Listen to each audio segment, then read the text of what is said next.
दोस्तों, अगर किसी को टाइफाइड बीमारी है तो वहाँ पे कौन कौन सी दवाइयाँ डॉक्टर के द्वारा सबसे ज़्यादा उपयोग की जाती है। अगर आप एक प्रैक्टिशनर हैं तो ये वीडियो आपके लिए काफ़ी इम्पोर्टेंट होने वाली है। इस वीडियो में आपको टाइफाइड के बारे में संपूर्ण जानकारी मिलने वाली है। तो अगर हम बात करें सबसे पहले टाइफाइड, तो टाइफाइड में सबसे पहले देखेंगे सिम्टम्स, प्रिवेंशन, ट्रीटमेंट और काज। यानी किस प्रकार से आप इनके सिम्टम देकर पहचान सकते हैं, किस प्रकार से आप इसका प्रिवेंशन कर सकते हैं, इसके ट्रीटमेंट में कौन कौन सी मेडिसिन दी जाती है और टाइफाइड के कारण क्या होते हैं।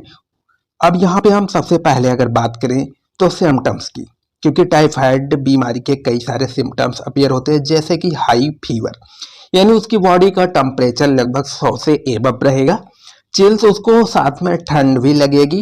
लॉस ऑफ एपेटाइट, यानी उसमें धीरे धीरे भूख की कमी होती जाएगी। स्टमक में उसके काफ़ी ज़्यादा पेन होगा। उसके शरीर पे कुछ स्पॉट यानी लाल लाल दाने आ सकते हैं। उसको कफिंग की प्रॉब्लम होगी। मसल में काफ़ी ज़्यादा पेन हो सकता है। उसका सर दर्द हो सकता है, यानी सर में भारीपन आना। उसको उल्टी या मतली भी हो सकती है और साथ में डायरिया या कॉन्स्टिपेशन की प्रॉब्लम भी हो सकती है। ये कुछ उसके पहचान होते हैं। जब टाइफाइड किसी को होता है तो कुछ इस प्रकार से उसमें सिम्टम्स अपीयर होते हैं। अगर हम बात करें कि जैसे कि टाइफाइड कॉज, यानी किस प्रकार से कॉज करता है, किस वजह से कॉज करता है, तो इसमें जो मेन काज होता है वो होता है बैक्टीरिया साल्मोनेला टाइफी। ये बैक्टीरिया जो कि बैक्टीरिया फैमिली की आती है। ये एक ग्राम निगेटिव बेसलाई है। ये उस पोजीशन पे सबसे अच्छी ग्रो करती है जब हमारी बॉडी का टेम्परेचर 37 डिग्री सेल्सियस होता है। तब ये उस टेम्परेचर पे काफ़ी अच्छे तरीके से इसका ग्रोथ होने लगता है। अगर हम ट्रांसमिशन की बात करें किस प्रकार से ये फैलता है, तो फेशियल ओरल रूट, यानी जो फीकल होते हैं, यानी सड़े गले पदार्थ होते हैं, उनकी वजह से हो सकती है।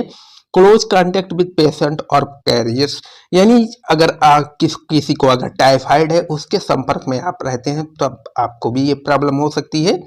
कंटामिनेटेड वाटर एंड फूड, यानी जो कंटामिनेटेड वाटर और फूड होते हैं, अगर उनका आप सेवन करते हैं तब आपको टाइफाइड हो सकती है। फ्लेज एंड कॉकरोच, यानी जो मधुमक्खियाँ होती हैं और जो कॉकरोच होते हैं, उनकी वजह से भी टाइफाइड होने के चांस होते हैं। अगर हम बात करें किस प्रकार से इसका मेडिसिनल ट्रीटमेंट किया जाता है, तो इनमें जो मुख्यतया एंटीबायोटिक मेडिसिन दी जाती है वो कुछ सेफ्लोस्पोरिन ग्रुप की मेडिसिन और साथ में फ्लोरोक्विनोल्स ग्रुप की मेडिसिन भी दी जाती है। जिसमें अगर हम एंटीबायोटिक की बात करें तो सिफेक्जिन की टेबलेट आती है जो कि सिफेक्स नाम से काफ़ी ज़्यादा पॉपुलर है। ये मेडिसिन आपको 100 mg, 200 mg और 50 mg की स्ट्रेंथ में मिल जाएगी। दूसरे मेडिसिन की बात करें जो कि डॉक्टर की चॉइस होती है, गुडसेफ सीबी, जिसमें सीफोडाक्सिन, पैराक्सिल और साथ में पोटेशियम क्लोनिक होती है। तीसरे टेबलेट की बात करें तो वह है एजिथ्रोमाइक्रो, यानी खासकर एजिथ्रोमाइसिन जो होती है, ये एक फिल्म कोटेड टेबलेट होती है जो कि आपको 250 mg और 500 mg की स्ट्रेंथ में मिल जाएगी। नेक्स्ट टेबलेट की बात करें तो वो है सिप्रोफ्लॉक्सासिन टेबलेट, जो कि फ्लॉक्सिप नाम से आती है, जो कि 250 और 500 mg की स्ट्रेंथ में रहती है। तो इनमें से आप कोई भी एक एंटीबायोटिक ले सकते हैं, यानी डॉक्टर खासकर इन्हीं चारों में से कोई एक एंटीबायोटिक जो है वो प्रिस्क्राइब कर सकते हैं। वहीं अगर हम एंटीबायोटिक इंजेक्शन की बात करें तो उसमें सेफ्ट्रोक्सोन के इंजेक्शन, टैक्सीमैक्स जिसमें सेफोटैक्सिम और साल्वेक्टम पाई जाती है।